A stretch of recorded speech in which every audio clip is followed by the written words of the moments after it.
واضح طور پر آپ نے بیان فرمایا کہ جنوں کی تخلیق جو ہوئی ہے وہ آگ سے ہوئی. اور میں آپ سے عرض کر رہا تھا کہ جنوں کو جن اسی لیے کہا جاتا ہے کہ وہ آنکھوں سے پوشیدہ رہتے ہیں اور مادہ کے پیٹ میں جو بچہ ہوتا ہے اس کو جنین کہتے ہیں، اس لیے کہ وہ بھی آنکھوں سے اجل ہوتا ہے، نظر نہیں آتا ہے. اسی طرح مختلف نام جنوں کے بیان کیے گئے ہیں. خالصتاً جنوں کا جب ذکر ہوگا تو اس کو جن یا جنی کہا جائے گا. وہ جن جو انسانوں کے ساتھ رہتے ہیں ان کو عامر کہا جاتا ہے، اور جو بچوں پر اترتے ہیں، اللہ کے نبی نے فرمایا کہ شام کو بچوں کو جب اندھیرا چھا جائے تو گھروں کے اندر بچوں کو لے لو، اس لیے کہ جنوں کے اترنے کا وقت ہوتا ہے، ان کو ارواح کہا جاتا ہے. اسی طرح جب جن کے اندر خباثت، کسی جن میں جب خباثت پائی جاتی ہے تو اس خباثت والے جن کو شیطان کہا جاتا ہے. عام طور پر سارے جنوں کو جن کہا جاتا ہے، لیکن جب اس میں خباثت کسی جن کے اندر ہو، جن اچھے بھی ہوتے ہیں اور جن برے بھی ہوتے ہیں، جن نیک بھی ہوتے ہیں جن بد بھی ہوتے ہیں، تو جب اس کے اندر برائی ہوتی ہے، خباثت ہوتی ہے، تو اس جن کو شیطان کہا جاتا ہے. اور خباثت کے اندر جب زیادتی ہوتی ہے تو ایسے جن کو، یعنی جب خباثت بہت زیادہ سنگین ہو جاتی ہے تو ایسے جن کو پھر عفریت کہا جاتا ہے، جس کا ذکر موجود ہے قرآن میں. عفریت.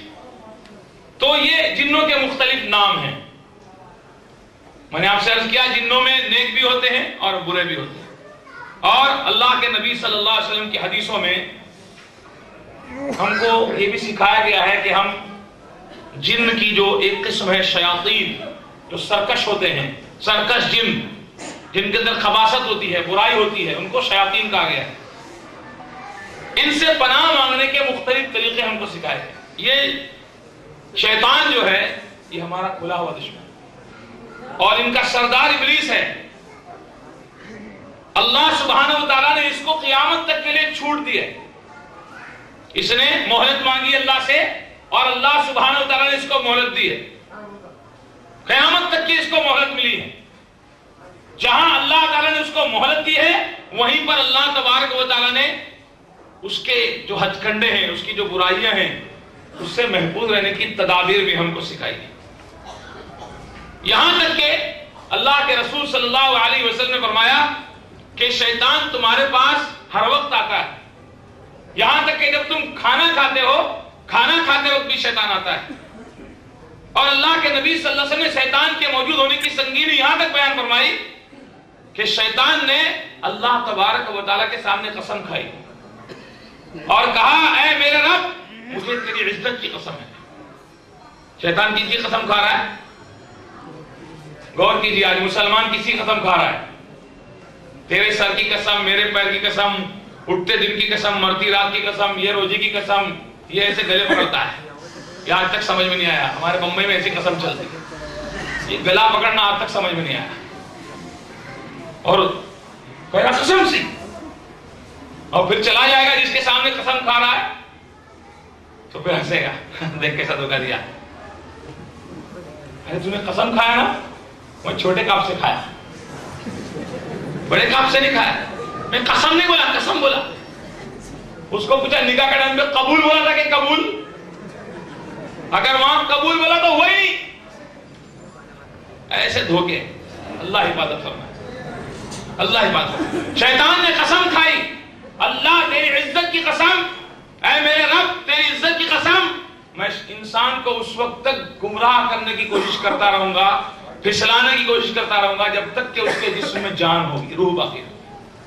کوشش دیکھیے اس کی کہاں تک جاتی ہے.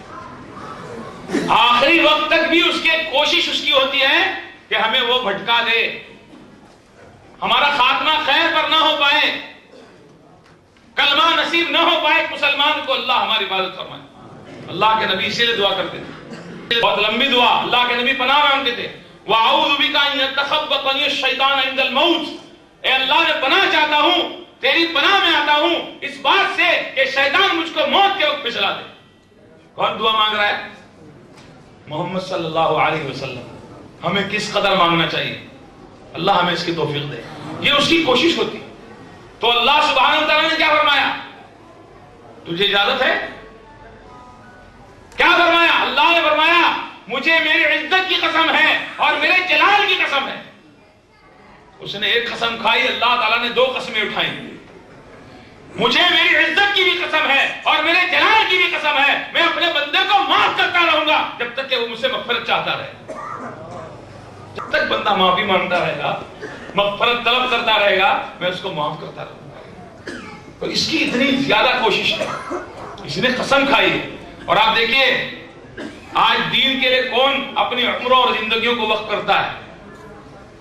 اس نے ہماری گمراہی کے لیے سب کچھ وقف کر دیا ہے. یہاں تک کہ اللہ کے رسول صلی اللہ علیہ وسلم نے فرمایا کہ تم قیلولہ کرو، اس لیے کہ شیطان قیلولہ نہیں کرتا. قیلولہ کس کو کہتے ہیں؟ ہاں، دوپہر میں کھانا کھانے کے بعد جو تھوڑی دیر آرام کیا تھا، لیلولہ نہیں.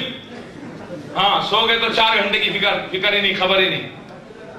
چھوٹا سا مختصر سا جو ریسٹ کیا جاتا دوپہر میں، وہ قیلولہ ہے. اللہ کے رسول صلی اللہ علیہ وسلم نے فرمایا قیلولہ کرو. شیطان قیلولہ نہیں کرتا، اتنی دیر کا آرام بھی نہیں وہ کرتا ہے کہ تم آرام کرے گا تو ہم کو گمراہ کیسے کرے گا. اتنی اس کی باریک چالیں، اتنی اس کی کوشش اور محنت ہے. ہم کو بتایا گیا، تفصیل سمجھائی گئی کہ کس طرح اس سے پناہ میں آیا جائے. اللہ کے رسول صلی اللہ علیہ وسلم، اللہ تبارک و تعالیٰ اپنے کلام میں فرمایا انہ یراکم ہوا وقبیلہ، وہ اور اس کا قبیلہ، اس کی اولاد تم کو دیکھ رہی ہوتی ہے اس حالت میں کہ من حیث لا ترونہم، اس حالت میں کہ تم اس کو نہیں دیکھتے ہو. وہ تم کو دیکھ رہا ہوتا ہے اور کوشش اس کی کیا ہے؟ انما یدعو حزبہ لیکون من اصحاب السعیر. اس کی کوشش ہے کہ وہ اپنا گروہ تیار کرے اور اپنے ساتھ اس حزب کو اور گروہ کو جہنم کے اندر لے کر جائے. پوری کوشش کی ہے. قسم کھائی ہے اس نے، قسم کھائی ہے جس کی وجہ سے میں گمراہ ہوا، جس کی وجہ سے میں راندہ درگاہ ہوا، اس کو میں گمراہ کرتا رہوں گا. ہم کو سکھایا گیا کہ ہم کیسے اس کے ہتھ کنڈوں سے اپنے آپ کو محفوظ رکھیں. اللہ کے نبی صلی اللہ علیہ وسلم نے مختلف اوقات میں مختلف طریقے بتائے، باریکی سے سمجھایا شیطان کی چالوں کو، اور دعائیں بتائی نبی صلی اللہ علیہ وسلم نے، پناہ مانگنے کے طریقے بتائے. آپ دیکھیے مرغ اذان دے رہا ہے، مرغ بانگ دے رہا ہے، ہم لوگ مرغ کی بانگ کو سنتے ہیں، گدھا ہینگتا ہے، کتے بھونکتے ہیں، ہم سن کر گزر جاتے ہیں. لیکن یہاں بھی رسول اللہ صلی اللہ علیہ وسلم نے ایک عمل بتایا. آپ صلی اللہ علیہ وسلم نے فرمایا کہ جب تم مرغ کو بانگ دیتا سنو تو اللہ تبارک و تعالیٰ کے فضل کے طلبگار بنو، اللہ سے اس کا فضل مانگو. اللہم انی اسألک من فضلک، مانگو اللہ سے. اور جب تم، اس لیے کہ اس نے فرشتے کو دیکھا ہوتا ہے، مرغ نے فرشتے کو دیکھا ہوتا ہے، اور جب تم گدھے کو ہینگتے ہوئے سنو تو تم شیطان سے اللہ کی پناہ چاہو. اللہ تبارک و تعالیٰ سے پناہ مانگو کہ اللہ تو شیطان مردود سے ہمیں پناہ میں رکھو. اس لیے کہ گدھے نے، گدھا ہینگتا ہے تو کس کو دیکھتا ہے؟ شیطان کو دیکھتا ہے. آپ دیکھیے جانوروں کا بولنا، اس کی کیا وجہ ہوتی ہے اور اس وقت میں کیا ہمیں کہنا اور پڑھنا ہے، اس کو بھی نبی صلی اللہ علیہ وسلم نے سنایا اور بتایا. کتا بھونک رہا ہے، اس وقت میں اس نے شیطان کو دیکھا ہوتا ہے.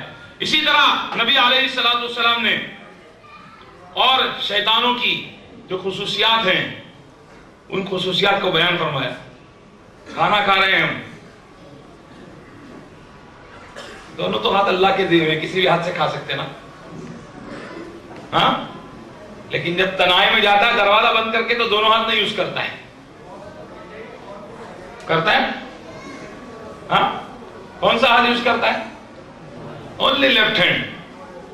کھانا کھائے گا دونوں ہاتھ تو اللہ کے دیے ہوئے، تو وہاں بھی تو دونوں ہاتھ اللہ کے دیے ہوئے، دونوں ہاتھ یوز کرو. ایک مرتبہ عطر لگا رہا تھا میں اپنے کچھ ساتھیوں کو، ایک صاحب نے بایاں ہاتھ بڑھایا، نے کہا یار بیت الخلا والا ہاتھ آگے بڑھا رہے ہو، تو دوسرے مولانا نے جھٹکا کہ اسی ہاتھ کو تو خوشبو کی زیادہ ضرورت ہے. تو اب دیکھیے ہاتھ کھانے کے وقت میں کون سا استعمال کیا جائے.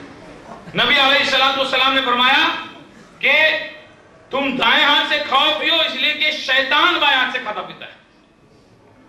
کتنی وضاحت ہے آپ دیکھیے. شیطان بائیں ہاتھ سے کھاتا اور پیتا ہے، تم کھاؤ تو دائیں ہاتھ سے کھاؤ.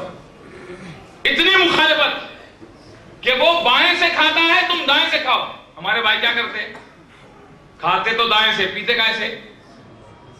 ارے خراب ہو جائے گا نا گلاس. ہاں گلاس خراب ہو جائے گا. اللہ کے بندو گلاس گندا کرو, سنت گندی مت کرو.